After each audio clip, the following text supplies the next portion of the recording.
476 तो ये सिद्ध कर दिया 18वें सूत्र के द्वारा कि जो देवता है वह देवता है, यहाँ पर उपास्य नहीं है, प्रकृति उपास्य नहीं है, जीवात्मा उपास्य नहीं है, अंतर्यामी ही उपास्य है। जो अधिकरण आया है ये सत्य आत्मा अंतर्यामी अमृत, यहाँ पर हे कबंध आतरवण कबंध ने कहा हे काप्य वह तुम्हारी आत्मा है, अंतर्यामी है, अमृत है, इस प्रकार से वर्णन किया था। तो जहां पर जो अंतर्यामी शब्द आया है वो अंतर्यामी किसका वाचक है? तो पूर्व पक्षी के अनुसार तो जीवात्मा ही है, लेकिन सिद्धांत के अनुसार कहते हैं जो अंतर्यामी शब्द परमात्मा का वाचक है, क्योंकि परमात्मा के विषय में ही उसके धर्मों को उपदेश किया गया है।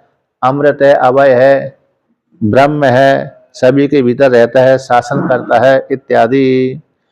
सारे भूतों में, सारे देवताओं में, सारे यज्ञ में, वेद में आदि में सभी के भीतर रहता है, सभी के ऊपर शासन करता है, इसलिए वो अंतर्यामी है, जीवात्मा नहीं हो सकता, ये सिद्ध कर दिया।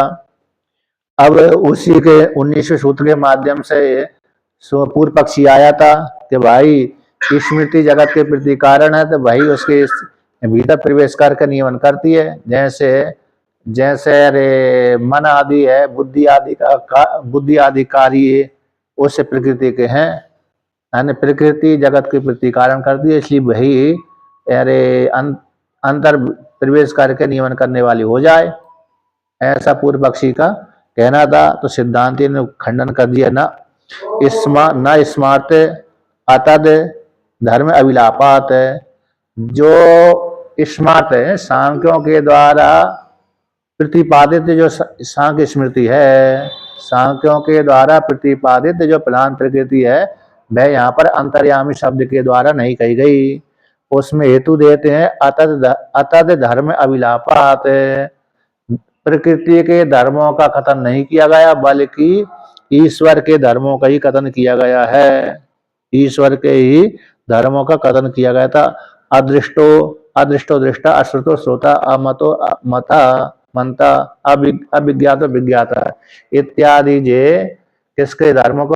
आत्मा के धर्मों को कथन किया गया, ब्रह्म के धर्मों को कथन किया गया, ईश्वर के धर्मों को कथन किया गया, इसलिए यहाँ पर अंतर्यामी शब्द से ईश्वर ही उपास्य है, प्रकृति प्रधान उपास्य नहीं है। अब उसी को यहाँ पर वर्णन करते हैं। और दूसरा पूर्व सूत्र के द्वारा ईक्षते ना शब्दम, इस सूत्र के माध्यम से पहले ही सांख्य दर्शन के द्वारा प्रतिपाद्य जो प्रकृति थी उसका खंडन कर दिया। अब भगवान भास्कर व्याख्यान करते हैं, स्याद एतत्, इस प्रकार से प्राप्ति हो जाने पर 19वें सूत्र का व्याख्यान, अदृष्ट आदयो धर्म सांख्य स्मृति ही कल्पितस्य प्रधानस्य अपि उपपद्यन्ते, यानी क्योंकि जो अदृष्ट आदि धर्म है, क्योंकि शरीर के भीतर प्रवेश करता है और पृथ्वी जिसको जानती भी नहीं है, पृथ्वी जिसका शरीर है, शरीर के भीतर प्रवेश कर जाता है, पृथ्वी जिसका शरीर है, पृथ्वी जिसको जानती नहीं है। यदि दिखती तो जानती, पृथ्वी दिखता ही नहीं है वो, तो इसलिए पृथ्वी नहीं जान पाती है और पृथ्वी को बस शासन करता है। इत्यादि जो धर्म है, शरीर के भीतर प्रवेश करना, अदृश्य रहना, अदृश्य आदि रहना, नियमन करना इत्यादि धर्म है, ये सांख्य दर्शन के द्वारा प्रतिपाद्य प्रकृति में भी है, क्योंकि प्रकृति भी सांख्यों के द्वारा प्रतिपाद्य प्रकृति अनुमेय होती है, प्रत्यक्ष नहीं है। तो जो दिख रहा है वो क्या दिख रहा है? वो प्रकृति का कार्य दिख रहा है। हमारा जो शरीर है, जो ही पृथ्वी जल तेज वायु आदि दिख रहे हैं, ये पृथ्वी के कार्य हैं। अब किसके कार्य हैं? प्रकृति के कार्य हैं। तो प्रकृति नहीं देख रहा है बल्कि प्रकृति कार्य दिख रहे हैं। जैसे अविद्या है, अविद्या दिखती नहीं लेकिन अविद्या का कार्य दिखता है, माया दिखती नहीं है लेकिन माया का कार्य दिखता है, इसलिए अनुमेय कहलाती है। मन की एक वृत्ति विशेष है, तो मन में इस प्रकार से अनुमान करके जाना जाता है, क्योंकि जो कार्य किसी न किसी कारण से उत्पन्न हुआ होगा। जो कार्य जगत भूत आदि जड़ आदि कार्य दिख रहा है, किसी न किसी चेतन से अथवा जड़ से उत्पन्न हुआ होगा। तो किससे उत्पन्न हुआ होगा? प्रधान प्रकृति से उत्पन्न हुआ है। इसलिए सांख्य मानते हैं कि प्रधान प्रकृति कैसी है? अनुमेय है, प्रत्यक्ष नहीं है, इस प्रकार से। इसलिए अदृष्ट आदि धर्म है, सांख्य के द्वारा परिकल्पित, सांख्य स्मृति के द्वारा परिकल्पित प्रधान के भी उत्पन्न हो जाते हैं। क्यों होते हैं? उसमें हेतु देते हैं। उसमें क्या देते हैं? हेतु देते हैं। तो रूपादि हीनतया तस्या तैर अभ्युपगमात, क्योंकि सांख्यों के द्वारा, सांख्यवादियों के द्वारा उस प्रकृति को, तय उनके द्वारा, सांख्यवादियों के द्वारा रूपादि से हीन, रूपादि से हीन रूप से ही उनके द्वारा स्वीकार की गई है प्रकृति को। तस् उस प्रकृति को रूपादि से हीन रूप से उनके द्वारा, वादियों के द्वारा, सांख्यवादियों के द्वारा स्वीकार किया है। ए अभ्युगमात पंचमी है, पंचमी और तृतीयांत हेतु कहलाता है। तो कोई तस्मात् शास्त्रम प्रमाणम कार्य व्यवस्थित हो, इसी शास्त्रीय प्रमाण होता है। इसी शास्त्र कौन सा है? तो इसमें देते हैं, उन्होंने स्वीकार कर लिया, कहने मात्र से थोड़ी हो, मनुस्मृति भी सिद्ध कर रही है। तो मनुस्मृति का वाक्य देते हैं यहाँ पर, अप्रातर्क्यम अभिज्ञेयम प्रसुप्तम इव सर्वतः। 1:5 की है यहाँ पर। अप्रकर्तव्यम अप्रतर्क्यम, जो तर्क का विषय नहीं है। टीका माया है, प्रधान जो प्रकृति है महद आदि क्रम से कैसे प्रवृत्त होती है? कि तर्क का विषय नहीं है। तो अप्रतर्कम में कैसे? अप्रतर्क्यम, प्रतर्क प्रकृष्ट रूप से तर्क्यम, प्रकृष्ट रूप से तर्क्यम इति प्रातर्क्यम हो जाए, और न प्रातर्क्यम इति अप्रातर्क्यम, जो तर्क का विषय नहीं बनती। ऐसी जो प्रकृति है अभिज्ञ, चक्षु आदि इंद्रिय के द्वारा नहीं जानी जाती, चक्षु आदि इंद्रिय के द्वारा नहीं जानी जाती। तर्क का अनुमान के द्वारा, मतलब यहाँ पर अनुमान प्रमाण से जानी जाती है, अनुमान किया जाता है, लेकिन चक्षु आदि का विषय नहीं बनती और तर्क का विषय नहीं है। ऐसा हो भी सकता, नहीं भी हो सकता। जैसे माया को भी सत्य कह भी सकते हैं और नहीं भी कह सकते। ज्ञान के द्वारा बात हो जाती है, इसलिए वो सत्य नहीं कह सकते, दिखती है इसलिए असत नहीं कह सकते। ज्ञान के द्वारा जिसका बात हो जाए उसको सत्य नहीं कहते, और जो दिख रही है प्रत्यक्ष से उसको असत भी नहीं कह सकते। इस हेतु से वो अनिर्वचनीय कहलाती है, तर्क का विषय नहीं बन पाती। इसलिए यहाँ पर प्रधान प्रकृति उसी प्रकार से अभिज्ञ है, चक्षु आदि इंद्रिय के द्वारा कैसे विज्ञ नहीं है, जानी नहीं जाती। प्रसुप्तम भी सर्वथा, सुप्त के समान है, सभी ओर गई हुई है। तो टीकाकार कहते हैं यहाँ रूपादि हीनत्वाद अभिज्ञम, क्यों है वो अभिज्ञ है? कि रूपादि से हीन होने से, रूपादि से चक्षु आदि का विषय नहीं है, चक्षु आदि का विषय न होने से इसलिए दिखती नहीं है, तो रूपादि से हीन होने से अभिज्ञ है। ये पहली पंक्ति का अभिज्ञ शब्द का अर्थ कर दिया रूपादि से हीन होने से। अब कहते हैं दूसरी जो आया है प्रसुप्तम इव सर्वथा, उसकी व्याख्यान है सर्वतो दिक्षु प्रसुप्तम इव तिष्ठति, सभी सारे दिशाओं में, पूर्व पश्चिम उत्तर दक्षिण, ये चारों दिशाओं में प्रसुप्त सोई के समान, सुसुप्ति के समान अवस्थित रहती है। जैसे सुसुप्ति अवस्था में किसी प्रकार की कल्पना नहीं होती, सभी और व्याप्त करके रहती है, उसी प्रकार से दसों दिशाओं में ये प्रकृति व्याप्त करके रहती है, मानो प्रसुप्त के समान रहती है। ईव शब्द का प्रयोग कर दिया, प्रसुप्तम ईव सर्वथा, मानो सोई हुए के समान। सुसुप्ति अवस्था में संपूर्ण जगत को व्याप्त करके रह जाता है, चेतन जीवात्मा अवस्थित रहता है, उसी प्रकार से माया प्रकृति। आता जड़त्वात्, उसमें हेतु दे दिया, कौन है? सर्व तो सभी दिशाओं में, चारों दिशा में सुप्त के समान रहती है। तो क्यों रहती है? कहते जड़त्वात्, जड़ होने से। क्या होने से? जड़ होने से। तो जड़त्वात् शब्द का अर्थ, सुप्तम ही सर्वथा शब्द का अर्थ जड़त्वात्, इस प्रकार से। तो मनुस्मृति इति च स्मरन्ति, इस प्रकार से मनु महाराज स्मरण करते हैं, कथन करते हैं। तो आता उसके विषय में प्रधान प्रकृति भी कैसी है, अंतर्यामी शब्द के द्वारा बात हो जाएगी। अब और आगे भगवान भास्कर कहते हैं तस्यापि नियंत्रित्वं सर्व विकार कारणत्वाद उपपद्यते, कहते तस्य उस प्रकृति का भी, तस्य उस प्रकृति का भी नियंत्रित्वम दूसरे के ऊपर शासन करना ये उत्पन्न हो सकता है। उसमें हेतु कैसे होगा भाई दूसरे के ऊपर शासन करना? कहते हैं इस कारण से हो सकता है कि सर्व विकार कारणत्वाद, संपूर्ण जगत रूप जो विकार है उसी का ही विकार है। इसलिए संपूर्ण जगत का कारण होने से, जितना भी विकार है उसका कारण होने से उससे प्रधान प्रकृति में भी नियंत्रित तो उत्पन्न हो जाता है। क्योंकि पिता अपने पुत्र के ऊपर शासन करता ही है, पिता अपने पुत्र के ऊपर शासन करता ही है। उसी प्रकार से पृथ्वी मृतिका जैसे घट के ऊपर शासन करती है, आकाश आदि जैसे उसके कार्य में शासन करते हैं, उसी प्रकार से ये प्रधान प्रकृति भी अपने विकार के प्रति कारण होने से सबके ऊपर शासन करती है। इसलिए इस हेतु से उसमें नियंत्रित धर्म भी आ जाएगा।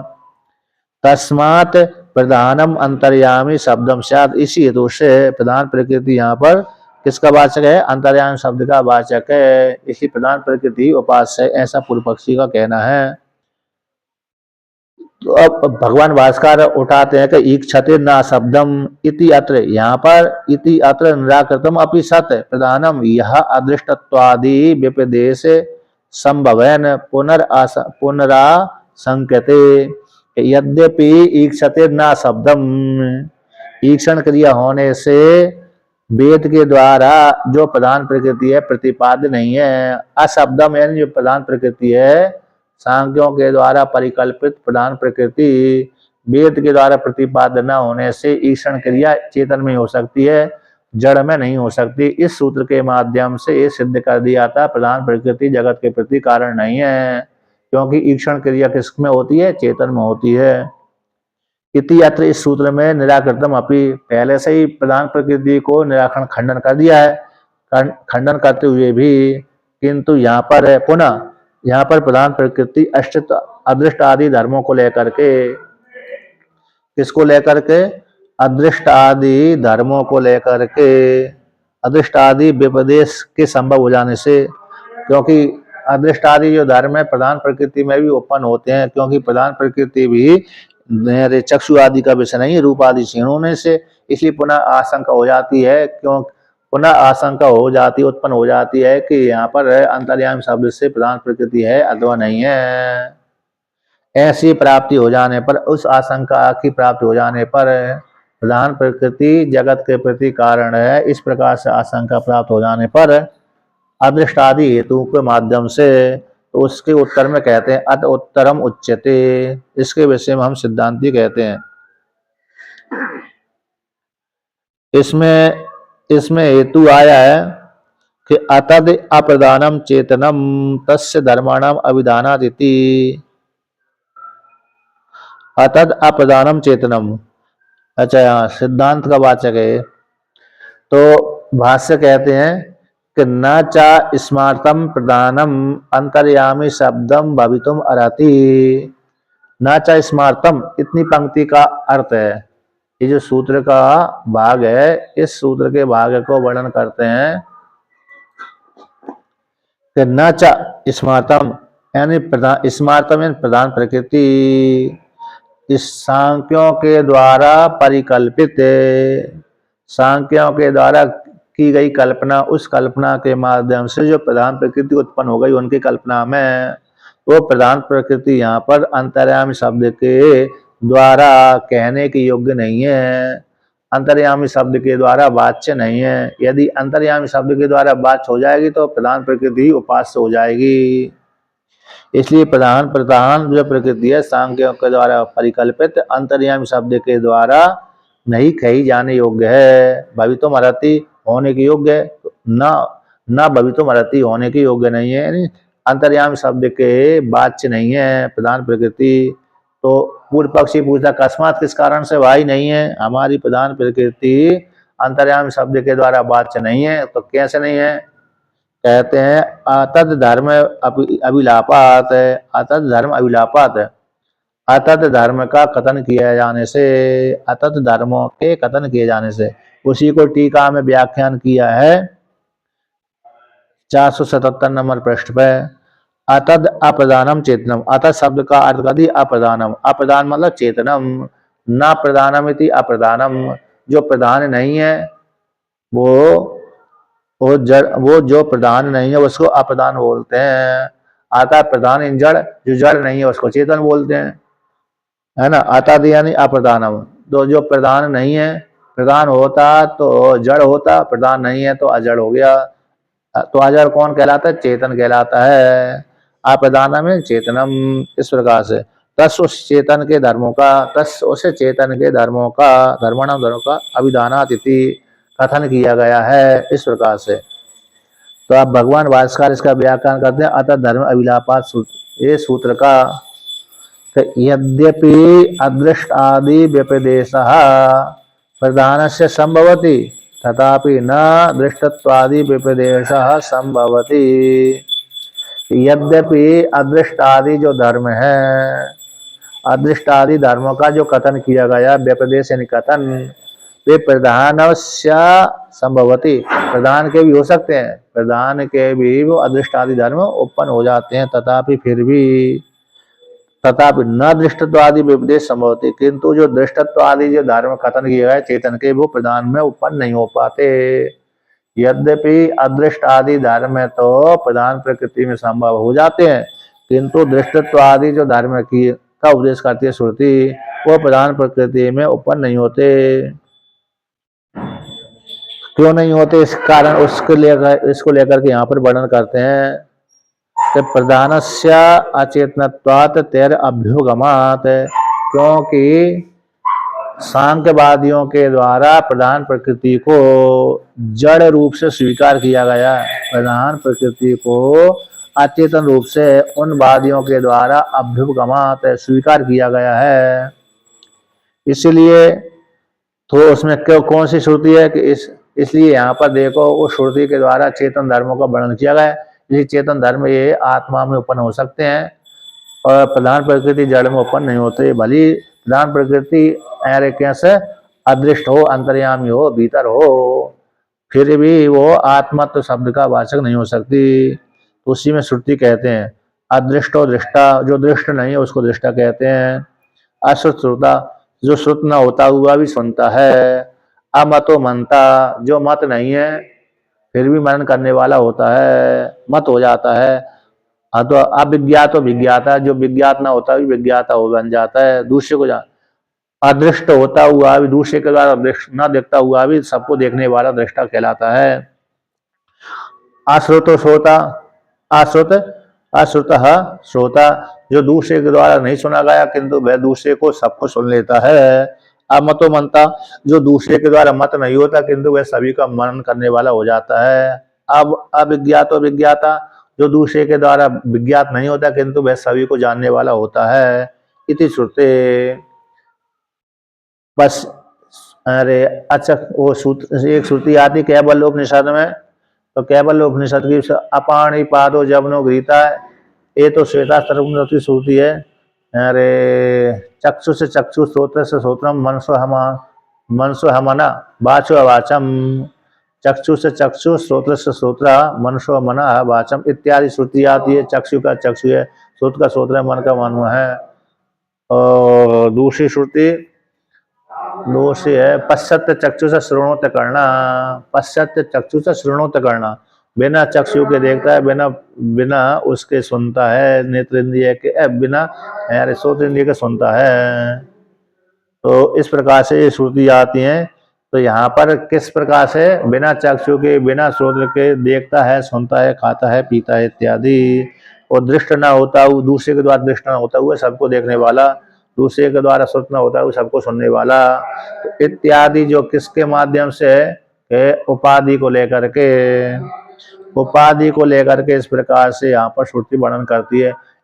भाई ईश्वर जीवात्मा के शरीर के माध्यम से देखता है, सुनता है, खाता पीता है, वहाँ के स्वरूप रूप से सभी को जान लेता है।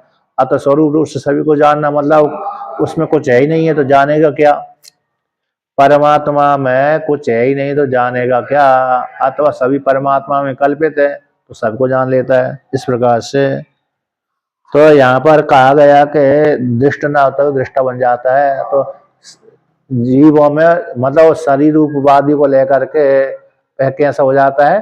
दृष्टा बन जाता है शरीर आदि के माध्यम से, अंतःकरण उपाधि के माध्यम से। तो जीव आत्मा है, देवता आदि के माध्यम से देखता है, और देवता जीवात्मा के माध्यम से खाने वाला होता है, व्यवहार करने वाला होता है। इस प्रकार से तो यहाँ पर कौन सा है? तो ये सिद्ध होता है कि यहाँ पर ईश्वरी उपास्य है, जीवात्मा तो प्रधान प्रकृति उपास्य नहीं है। इति च वाक्य शेष या भवती, यहाँ पर इस प्रसंग में जो वाक्य शेष भी आता है इस प्रकार से। तो ये 3-7-23 का मंत्र है। तो वाक्य शेष में इस प्रकार से है कि परमात्मा कैसा है, अश्रुत श्रोता हो जाता है, अदृष्ट दृष्टा हो जाता है, दूसरे के द्वारा नहीं देखा गया फिर भी सबके द्वारा सभी को जानने वाला देखने वाला होता है। तो इसलिए यहाँ पर अंतर्यामी शब्द से यहाँ पर ईश्वरीय उपास्य, ब्रह्म रूप ईश्वरीय उपास्य, प्रधान प्रकृति उपास्य नहीं है। आत्मत्व अपि न प्रधान से उपपद्यते, आत्मत्व शब्द भी प्रधान प्रकृति के ऊपर नहीं हो सकते। जो प्रधान प्रकृति को कोई आत्मा थोड़ी बोलता है, जड़ को कोई आत्मा नहीं बोलता बल्कि चेतन को आत्मा बोलता है ना। किसको बोलता है? चेतन को। हम अपने शरीर को आत्मा बोलते हैं तो शरीर के साथ चेतन स्वीकार करते हैं, तभी हम शरीर को आत्मा बोल सकते हैं। स्वतंत्र जब शरीर सब हो जाता है, जीवात्मा के प्राण निकल जाते हैं जिस शरीर से, तो उसको सब बोलते हैं। अब वो सब को कोई आत्मा नहीं बोलता, सब को, मरे हुए मुर्दे को कोई आत्मा नहीं बोलता, बल्कि जो प्राण चल रहे थे तभी उसको शरीर को आत्मा बोल रहे थे। इसलिए जड़ प्रकृति को कोई आत्मा नहीं मानता बल्कि चेतन को ही आत्मा मानता है। अब इस प्रकार से प्राप्त हो जाने पर अब जीवात्मा को विशेष रूप से खंडन करने के लिए सूत्र 20वां सूत्र आएगा। तो उससे पहले भूमिका बनाते हैं कि यदि प्रधानम आत्मत्व दृष्टत्व आदि असंभवात न अंतर्यामी अभ्युपगम्यते शारीरस तरहि अंतर्यामी भवतु। कहते यदि प्रधान का आत्मत्व शब्द को लेकर के, दृष्टत्व आदि को लेकर के, है ना, श्रोतत्व को लेकर के प्रधान प्रकृति को अंतर्यामी शब्द के द्वारा स्वीकार नहीं किया जा रहा, है ना। आत्मत्व दृष्टत्व आदि के प्रधान प्रकृति में संभव न होने से प्रधान प्रकृति अंतर्यामी शब्द के द्वारा वाच्य नहीं है, क्योंकि प्रधान प्रकृति में आत्मत्व दृष्टत्व आदि शब्द उत्पन्न नहीं होते। इस हेतु से प्रधान प्रकृति को आपने अंतर्यामी शब्द के द्वारा स्वीकार नहीं किया। किंतु तरी तब तो जीवात्मा, शारीरिक जीवात्मा तो अरे अंतर्यामी शब्द के द्वारा वाच्य हो जाएगा। जीवात्मा, शारीरिक जीवात्मा तो अंतर्यामी शब्द के द्वारा वाच्य हो जाएगा। क्यों? अंतर्यामी शब्द के द्वारा गृहीत हो जाएगा, क्योंकि वह जीवात्मा को दृष्टा बोलते हैं, श्रोता बोलते हैं, मनता बोलते हैं, विज्ञाता बोलते हैं और आत्मा बोलते हैं।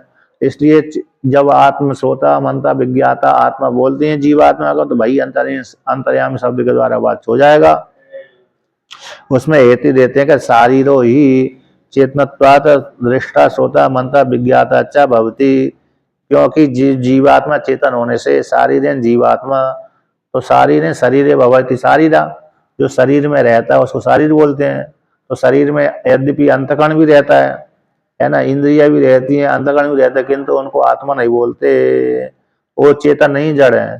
शरीर में रहने वाला जो जड़ है वो चेतन नहीं हो सकता। तो शरीरो ही चेतनत्वात्, क्योंकि शारीरो ही चेतनत्वात्, शारीर चेतन होने से शरीर भवति शारीरा, शरीर में होने से शारीर कहलाता है। ऐसा शारीर चेतन होने से आत्मा कहलाता है। इंद्रिय आदि आत्मा नहीं कहलाते क्योंकि वो जड़ है। इस प्रकार से इसलिए शारीरिक जीवात्मा चेतन होने से वह दृष्टा भी है, श्रोता भी है, मनता भी है, विज्ञाता है। चक्षु के द्वारा दृष्टा बन जाता है, श्रोता के साथ जुड़ जाने से श्रोता बन जाते हैं, मन के साथ जुड़ जाने से मनता बन जाता है, बुद्धि के साथ जुड़ जाने से विज्ञाता बन जाता है। इसलिए ये अंतर्याम शब्द के द्वारा बात हो सकता है। अब आगे कहते हैं कि आत्मा च प्रत्यक्त्वात्, आत्मा च प्रत्यक्त्वात्, और वह आत्मा भी है। आत्मा सभी के पृथक आत्मा है, यानी आत्मा भी उसके भीतर है। प्रत्यक्त्वात्, प्रत्यक्त्वात् का अर्थ कर दिया पृथक, यानी अभ्यंतर होने से आत्मा भी है। यानी जीवात्मा शरीर के भीतर, स्थूल शरीर के भीतर, सूक्ष्म शरीर के भीतर रहता है। तो सभी के प्रत्यक्ष होने से, सभी की आत्मा होने से, प्रत्यक्ष होने से, आभ्यंतर होने से आत्मा भी कहलाता है जीवात्मा। तो आत्मा तो शब्द भी उसमें उत्पन्न हो जाता है। जैसे शरीर तो, अरे शरीर तो कैसा है ना, शरीर तो आत्मा नहीं हो सकता, किंतु शरीर के भीतर रहने वाला होने से वो आत्मा कहलाता है, क्योंकि विनाशिनो देहांतर भोग अनुपत्ति। अच्छा, अमृतस्य है ना, अमृतस्य कहते हैं, अमृतस्य, और अमृत भी है जीवात्मा में, क्योंकि आत्मा आत्मा होने से भी अमृत भी कहलाता है। आत्मा कहने से अमृत भी हो जाता है, आत्मा तो अजर अमर है ही है। अब उसी को कहते हैं धर्म अधर्म फल उपभोग पत्ते, क्योंकि वह आत्मा जीवात्मा धर्म और अधर्म के फलों के उपभोग की उत्पत्ति जीवात्मा में होती है। देह जो बिना, देह तो कैसे विनाशी है, उसमें देहांतर भोग अनुपत्ति, देहांतर में भोग की उत्पत्ति नहीं होती। विनाशी जीव में देहांतर द्वारा उपभोग संभव नहीं है। विनाशी जीव में देहांतर द्वारा उपभोग संभव नहीं, इसलिए वह अमृत है। अच्छा, यहाँ पर कहते हैं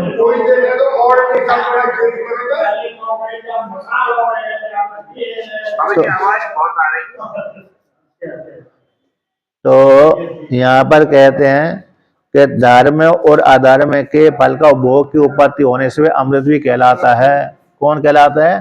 जीवात्मा, क्योंकि शरीर तो विनाशी है। कैसा है? शरीर तो विनाशी है।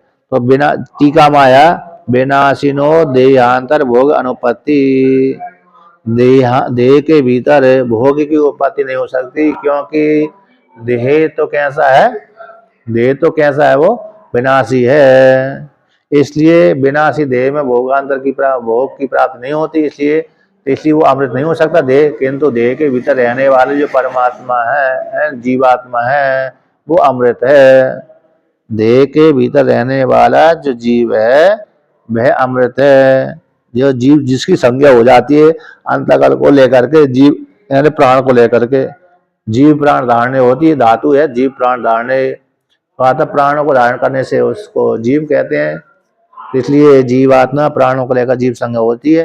तो वह ऐसा जो जीवात्मा प्राण से युक्त अथवा शरीर से युक्त में भोग नहीं होता, किंतु जो उस प्राण के माध्यम से भोग जीवात्मा भोगता है, इसलिए वह प्राण के माध्यम से जीवात्मा भोग होता है, इसलिए वो जीवात्मा ही कौन से? अमृत है। स्वतंत्र जीव अमृत नहीं है। शरीर से युक्त है जो जीव अमृत नहीं है, बल्कि शरीर उपाधि के माध्यम से जो जाना जाता है वो कैसा हो जाता है? वो अमृत कहलाता है।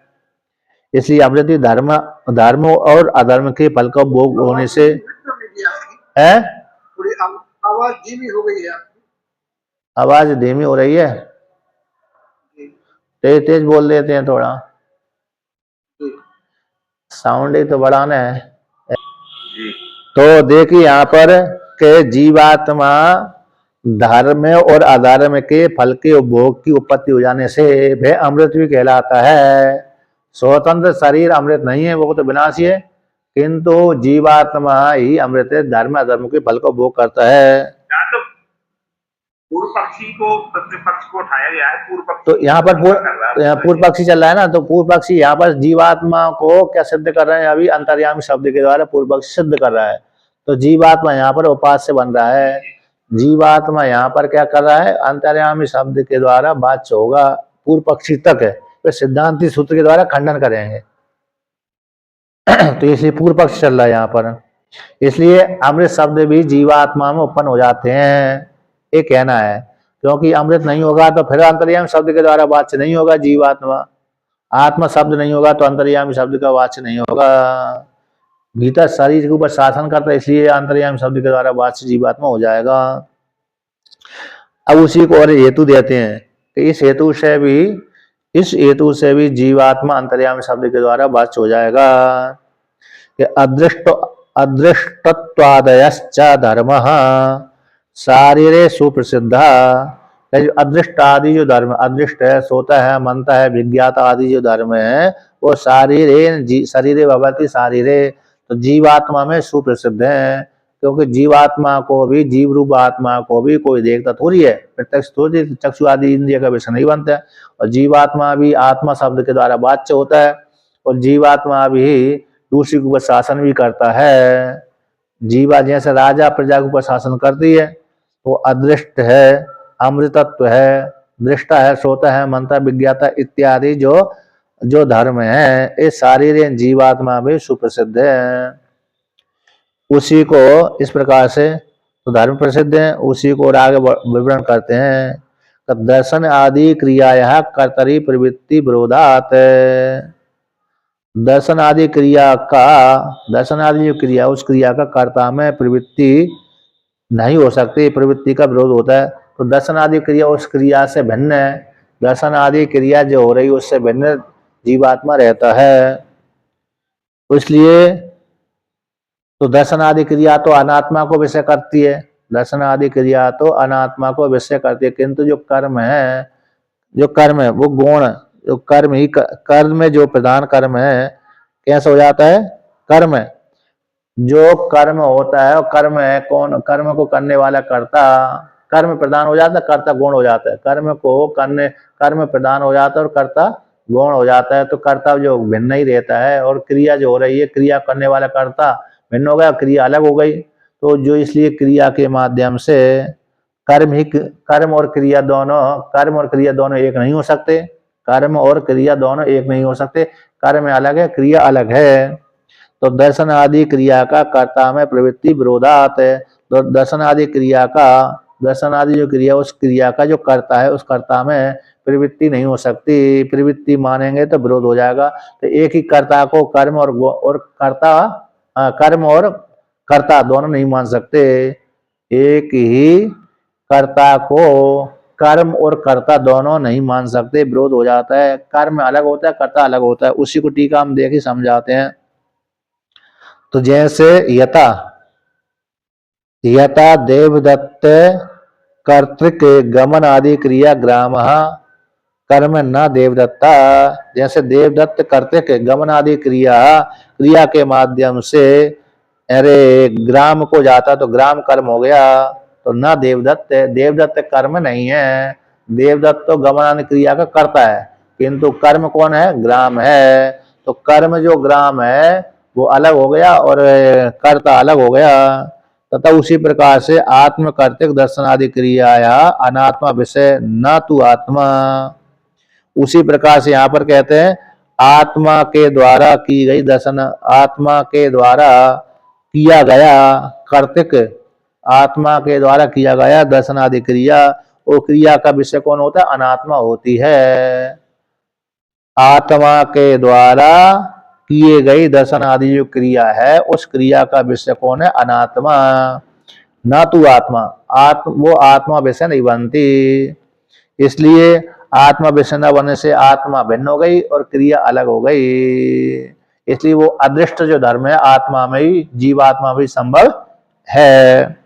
तो क्रिया का कहते क्रिया या कर्तृ विषयत्व अयोगात, क्रिया का कर्ता को विषय करना संभव नहीं, अयोग्य है, क्रिया का कर्ता को विषय मानना ठीक नहीं है।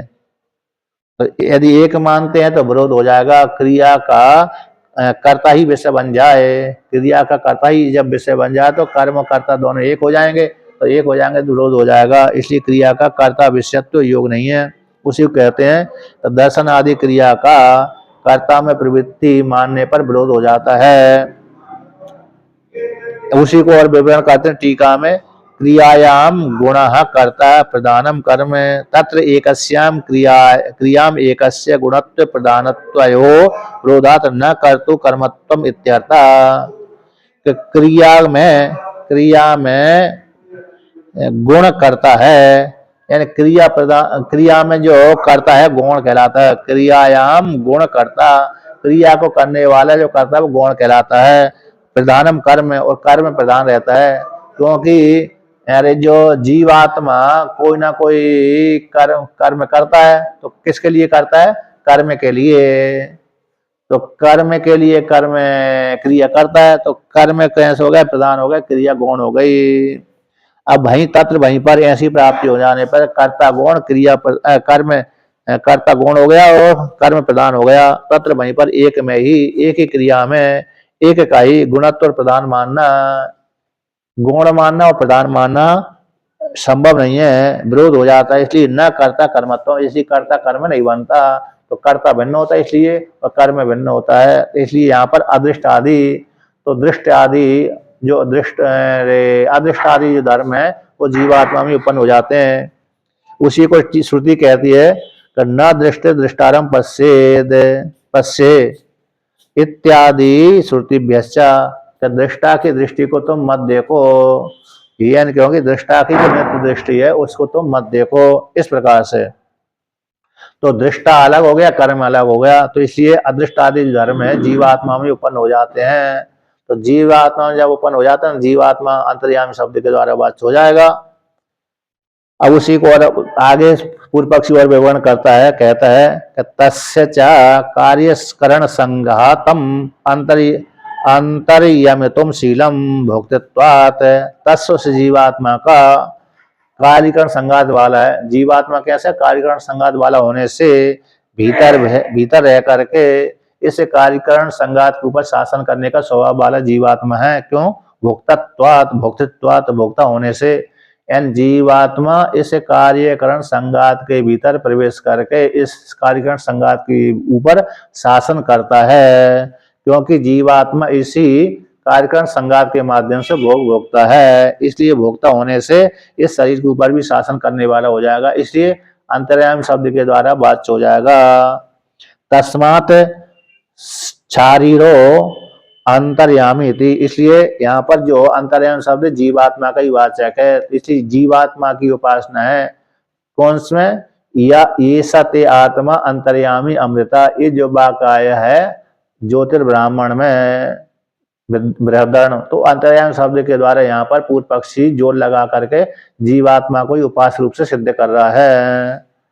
इसलिए ऐसी पूर्व पक्षी के द्वारा जीवात्मा उपास्य की प्राप्ति हो जाने पर सिद्धांति कहता है अत उत्तरम पठति। अब आगे हम उत्तर को पाठ करते हैं कि जीवात्मा यहाँ पर उपास्य नहीं है बल्कि ईश्वरी उपास्य है। तो उसके लिए 20वां सूत्र का पाठ करते हैं। शारीरस च उभये अपि ही भेदेन एनम भेदनम अधीयते।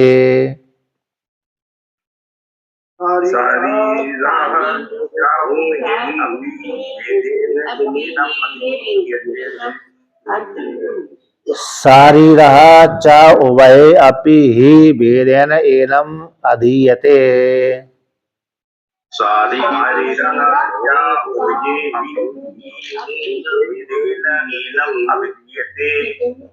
तो यहाँ पर कहते हैं शारीर से जीवात शरीर भवति शारीरा, जो शरीर में रहता है कार्यकरण संघात वाला है, ऐसा जो जीवात्मा है वो जीवात्मा यहाँ पर उपास्य नहीं है, अंतर्यामी शब्द के द्वारा वाच्य नहीं है। क्यों नहीं है भाई? ना की अनुवृत्ति ऊपर से आगे पूर्व सूत्र से आ जाएगी। पूर्व सूत्र से जैसे एक व्याकरण में नियम आता है, सूत्रेषु अदृष्टम पदम सूत्रात् अनुवर्तनीयम, सर्वत्र अनुवर्तनीयम।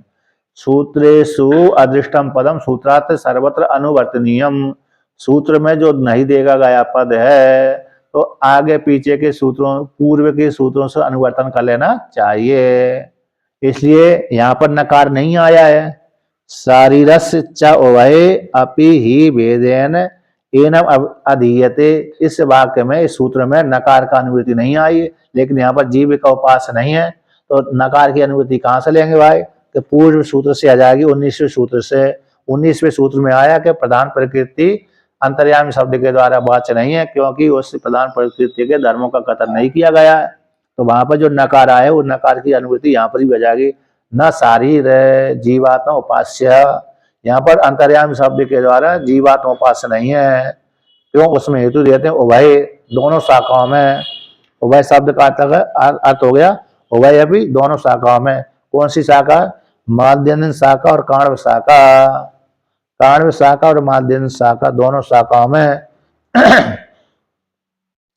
ये जो कौन सी शाखा है? काण्व शाखा वाला बृहदारण्य उपनिषद है, इस जो भाष्य लिखा हुआ है ना, तो जो काण्व शाखा और माध्यम शाखा दोनों शाखाओं में भी एनम शरीर जीवात्मा का, एनम शब्द का अर्थ करते जीवात्मा का भेद रूप से अंतर्यामी के साथ भेद रूप से प्रतिपादन करती है श्रुति। अंतर्यामी के साथ जीवात्मा को भेद रूप से पाठ किया गया है। अधीयते इन पठंती, दोनों शाखा वाले जीवात्मा को और परमात्मा को भेद रूप से पाठ करते हैं, इसलिए जीवात्मा उपास नहीं है। तो अधिदेवता आदि में अधिदेव में, अधियज्ञ में, अधिभूत में, अध्यात्म आदि में जहाँ जहाँ कहीं भी है तो वहां पर जीवात्मा उपास्य नहीं है, बल्कि ईश्वर ही उपास्य है। इस प्रकार से परमात्मा ही उपास्य है, जीवात्मा उपास्य नहीं है, क्योंकि दोनों शाखाओं में जीवात्मा ईश्वर को भेद सिद्ध किया है। भेद पूर्वक पाठ करने से यहाँ पर सारी जीवात्मा उपास नहीं है, बल्कि ईश्वर ही उपास है। ईश्वर की उपासना से ज्ञान की प्राप्ति होती है, इस प्रकार से सिद्ध किया। तो ये सत आत्मा अंतर्यामी अमृता, इस वाक्य के माध्यम से जो अंतर्यामी शब्द आया है परमात्मा का ही वाचक है, जीवात्मा का वाचक, प्रकृति का वाचक, देवता का वाचक नहीं है। अब भगवान भास्कर इस सूत्र का व्याख्यान करते हैं कि न इति पूर्व सूत्राद अनुवर्तते, ये न इति ये नकार पूर्व सूत्र से अनुवर्तन कर लेना चाहिए, क्योंकि इस सूत्र में नहीं आया।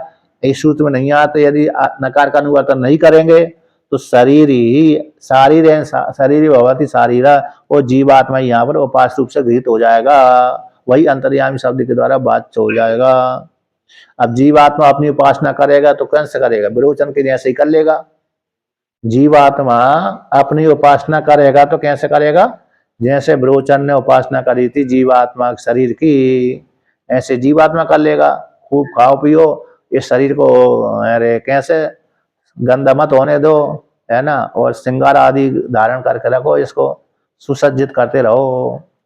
जैसे जैसे जैसे कैसे दृष्टांत दिया जाता ना, जैसे स्त्रियां आदि बहुत श्रृंगार करती है ना, श्रृंगार करके वो बाजार आदि घूमने जाती हैं इत्यादि। पुरुष भी करते हैं, पुरुष भी श्रृंगार करके बाहर जाते हैं, स्त्रियां भी जाती हैं, तो वो सभी शरीर को सुसज्जित करके रहते हैं। इस प्रकार से जीवात्मा की उपासना हो जाएगी। अब भगवान भास्कर इसका व्याख्यान करते हैं। न इति पूर्वात पूर्व सूत्रात अनुवर्तते, नकार है, ये पूर्व सूत्र से अनुवर्तन कर लेना चाहिए। तो इससे क्या अर्थ हो जाएगा कि जीवात्मा पर उपास्य नहीं है। तो शारीरश्चा न अंतर्यामी इष्यते, शारीर यानी जीवात्मा यहाँ पर अंतर्यामी शब्द के द्वारा स्वीकार नहीं किया गया, नहीं कथन किया गया। अकस्मात, किस कारण से? भाई जीवात्मा की उपासना नहीं है यहाँ पर, इस प्रकार से जीवात्मा की उपासना नहीं है, क्योंकि यद्यपि दृष्टत्वादयो धर्मा से तस्य संभवंती, यद्यपि जीवात्मा में भी दृष्टा है, श्रोता है, मनता है, विज्ञाता इत्यादि धर्म जीवात्मा में ही उत्पन्न हो जाते हैं, जीव के भी धर्म है, तस्य जीवात्मा के संभवंती, तथापि फिर भी घटाकाशवद उपाधि परिच्छिन्नत्वात् न कार्त्स्येन पृथिव्यादिषु अंतर अवस्थातुम नियंतुम च शक्नोति। फिर भी यद्यपि जीवात्मा में भी दृष्टा, श्रोता, मनता, विज्ञाता आदि धर्म उत्पन्न हो जाते हैं, संभव है, फिर भी घटाकाश मठाकाश के समान, घटाकाश जैसे घटाकाश परिच्छिन्न उपाधि है ईश्वर की, आत्मा की, और महाकाश तो व्यापक ही है। तो जैसे घटाकाश के समान घटाकाश मठाकाश कर्काकाश ये परिच्छिन्न उपाधि होती है जीवा ईश्वर परमात्मा की, तो परिच्छिन्न ऊपर बड़े के ऊपर शासन नहीं कर पाता, छोटा बड़े के ऊपर शासन नहीं कर पाता, बड़ा ही छोटे के ऊपर शासन कर लेता है। जी घटाकाश के समान उपाधि परिच्छिन्न वाला हो जाने से, जीवात्मा उपाधि के द्वारा परिच्छिन्न हो जाने से न संपूर्ण पृथ्वी आदि के भीतर है, संपूर्ण पूरे ब्रह्मांड रूप पृथ्वी के भीतर नियमन करने के लिए, भीतर प्रवेश करने के लिए अथवा नियमन करने के लिए शक्य नहीं है। जीवात्मा घटाकाश उपाधि के माध्यम से परिचिन्न हो जाने के कारण संपूर्ण ब्रह्मांड के भीतर व्याप्त करके अवस्थित रहने के लिए समर्थ नहीं है, क्योंकि उसकी अहंता तो एक शरीर में ही बैठी हुई है। जीवात्मा की अहंता किसमें बैठी हुई है? मात्र एक शरीर में बैठी हुई है। सभी शरीर में उसकी अहंता ही नहीं रहती जाती, मैं संपूर्ण शरीर को व्याप्त करके रहता हूँ, ऐसी उसकी कल्पना ही नहीं होती। इसलिए ऐसी कल्पना न होने के कारण वो संपूर्ण जगत को व्याप्त करके नहीं रह सकता, पृथ्वी के भीतर वो प्रवेश नहीं कर सकता। यदि जीवात्मा की संपूर्ण शरीर में व्यापकता सिद्ध हो जाए तब तो वो नियमन करने में समर्थ हो सकता है, किंतु जीवात्मा अपने शरीर को छोड़ करके दूसरे शरीर में भी अंतर स्वीकार नहीं कर पाता, इसलिए पृथ्वी के भीतर प्रवेश करके उसके ऊपर शासन करने की तो बात है कहना ही क्या है। इसलिए संपूर्ण न कार्य रूप से पृथ्वी आदि के भीतर अवस्था तुम रहने के लिए, प्रवेश करने के लिए और नियमन करने के लिए संभव न शक्नोती, समर्थ नहीं है। अपिचा और भी इतना ही अकेला नहीं है कि जीवात्मा संपूर्ण पृथ्वी के भीतर प्रवेश नहीं कर सकता और सभी को शासन भी नहीं कर सकता। इतना ही अकेली बात नहीं, और भी है। तो और क्या है भाई? अपिचा उभये अपि ही साकिना कारणवः माध्यान्दिनाश्च अंतर्यामिणो भेदेन एनम शारीरम पृथिव्यादि बद अधिष्ठानत्वेन नियम्यत्वेन च अधीयते। कि और भी के उभय दोनों शाखाओं में, उभय शब्द दोनों शाखाओं में, यन क्यों दोनों शाखा वाले, काण्व शाखा वाले और माध्यम शाखा वाले, काण्व शाखा वाले और इसमें दो शाखा ऐसा क्या हो गई भेद क्या? यद्यपि दोनों में समान ही पाठ, थोड़ा थोड़ा भेद आता है, श्रुतियों में थोड़ा थोड़ा सा भेद आता है, मंत्रों में थोड़ा भेद हो जाता है, किसी में मंत्र कम हो जाते हैं, किसी में ज्यादा हो जाते हैं, और किसी में उसी मंत्र को दूसरे शब्द के द्वारा पाठ कर लिया जाता है। दोनों शाखाओं में यद्यपि शाखा समान है और मंत्र यजुर्वेद की जो कौन सी है ना, एक शुक्ल यजुर्वेद होगा, एक कृष्ण यजुर्वेद हो गया, तो दोनों वेदों की जो दो शाखा है उसमें थोड़ा थोड़ा सा पाठ भेद है।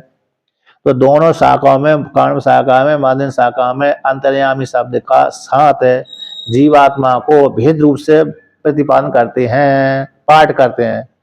अंतर्यामी के साथ जीवात्मा को भेद रूप से पाठ करते हैं, शारीरिक जीवात्मा को। इसलिए पृथ्वी आदि के समान, जैसे पृथ्वी आदि के भीतर, संपूर्ण पृथ्वी के भीतर प्रवेश करने में समर्थ नहीं है, नियमन करने में समर्थ नहीं है, उसी प्रकार से अधिष्ठान रूप से और नियम्य रूप से, अधिष्ठानत्व रूप से और नियमित रूप से पाठ करते हैं जीवात्मा का और परमात्मा का।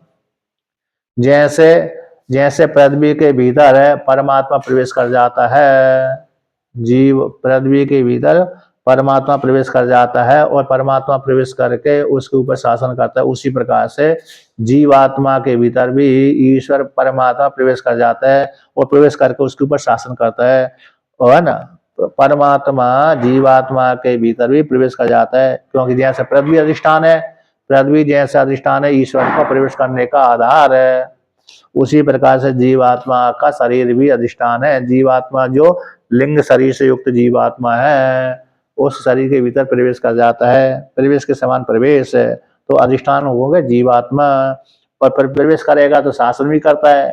तो इसी जैसे पृथ्वी के ऊपर शासन करता है उसी प्रकार से जीवात्मा के ऊपर भी शासन करता है। इस प्रकार से वो पाठ करते हैं। तो कौन सा पाठ है वो भाई? यानी जीवात्मा भी अधिष्ठान और नियम में हो जाता है और ईश्वर प्रवेश करने वाला और नियामक हो जाता है। जैसे पृथ्वी के भीतर प्रवेश करता है ईश्वर और नियमन करता है, उसी प्रकार जीवात्मा के भीतर भी प्रवेश करता है और नियमन भी करता है। उसी को यहाँ पर विवरण करते हैं।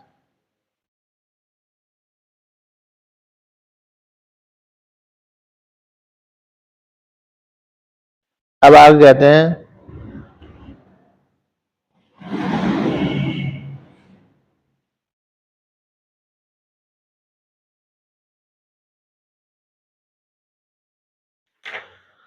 आगे वर्णन करते हैं, क्या वर्णन करते हैं कि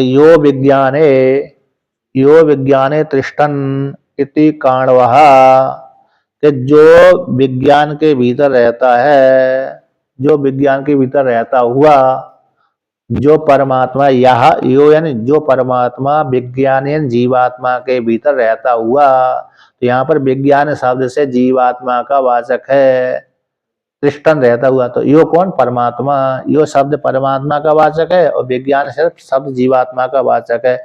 ऐसा वहां पर पाठ आया है कि जो विज्ञान के भीतर रहता हुआ, किति कारण पाठ करते हैं। अब माध्यम कैसे करते हैं? या आत्मनि तिष्ठन इति माध्यम दिनः, जो परमात्मा आत्मा के भीतर, जीवात्मा के भीतर रहता हुआ ऐसा पाठ करते हैं। तो एक में विज्ञान शब्द का पाठ कर दिया, एक में आत्मा शब्द का पाठ कर दिया। तो ये पाठ भेद हो गया। पाठ कैसा, मतलब दो शाखा में अलग अलग प्रकार का पाठ मिलता है। तो यहाँ पर या प्रथमांत है और अधिकरण कौन से, आत्मनि अथवा विज्ञानी अधिकरण है ना। या शब्द विज्ञान शब्द काय के लिए आया स्वामी जी? जीवात्मा का वाचक है। तो यह शब्द जो प्रथमा विभक्ति वाला है तो ईश्वर हो गया। विज्ञान शब्द सप्तमी का वाचक हो गया तो आधार हो गया। तो भिन्न भिन्न दो विभक्ति हो जाने से अलग अलग वाचक हो जाता है, अलग अलग व्यक्ति का नाम हो जाता है।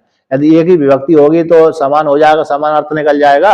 यदि दो विभक्ति होंगे तो अलग अलग अर्थ लेना पड़ेगी। तो इसलिए एक प्रथमा व्यक्ति वाला है, एक सप्तमी विभक्ति वाला है, तो दो व्यक्ति हो गए अलग अलग है। तो जो प्रथमा व्यक्ति वाला है वो प्रवेश करने वाला है, जो सप्तमी व्यक्ति वाला है वो प्रवेश का आधार बन जाता है।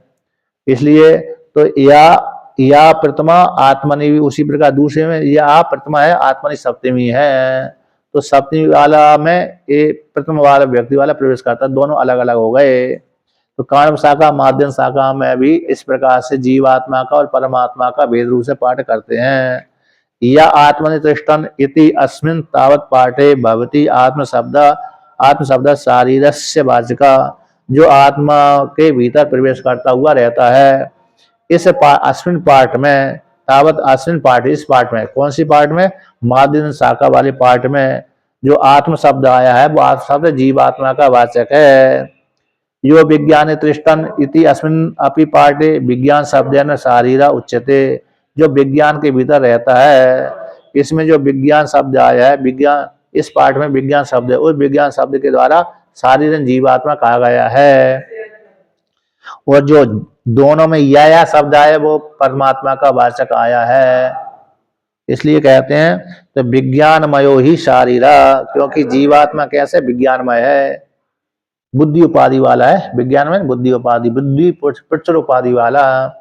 यदि पहले विज्ञानमय शब्द आया वो परमात्मा का वाचक था वहां पर, यहाँ पर सामान्य उपाधि बुद्धि उपाधि के माध्यम से जीवात्मा विज्ञानमय वाला कहलाता है। अंतःकरण उपाधि के कारण विज्ञान अंतःकरण उपाधि से जीवात्मा कहलाते हैं। अंतःमय उपाधि वाले जीवात्मा विज्ञानमय कोष नहीं लेना, यहाँ पर विज्ञानमय कोष नहीं लेना, बल्कि विज्ञान उपाधि वाला। तस्मात् शारीराद अन्य ईश्वरो अंतर्यामी इति सिद्धम, इसलिए सिद्धांत निगमन करता है, क्या कहता है, दूसरे को बोध कराने के लिए 5 हेतु चाहिए न्याय के अनुसार, और व्याकरण और वेदांत के अनुसार 3 में ही काम चल जाता है। प्रतिज्ञा हेतु उदाहरण उपनय निगमन, प्रतिज्ञा हेतु उदाहरण, प्रतिज्ञा हेतु उदाहरण उपनय और निगमन, ये 5 हेतु होते हैं दूसरे व्यक्तियों को समझाने के लिए। अपने को समझने के लिए प्रतिज्ञा हेतु उदाहरण 3 से काम चल जाता है। वेदांती तो दूसरे को समझाने के लिए अथवा समझाने के लिए 3 का ही स्वीकार करते हैं, प्रतिज्ञा हेतु उदाहरण अथवा उदाहरण उपनय निगमन इत्यादि। तो इसलिए यहाँ पर कहते हैं, निगमन करते हैं कि तस्मात् शारीर जीवात्मा से भिन्न जो ईश्वर है वो अंतर्यामी शब्द के द्वारा वाच्य है। ईश्वर की उपासना है, जीवात्मा की उपासना नहीं है। इस प्रकार से सिद्ध कर दिया है ना। जी स्वामी जी। अब ऐसा सिद्ध हो जाने के पश्चात शंका आदि आएगी, तो फिर शंका आदि आज ही करें, फिर कल करें, है ना, कल ही करते हैं फिर भाई। हाँ, और क्या चल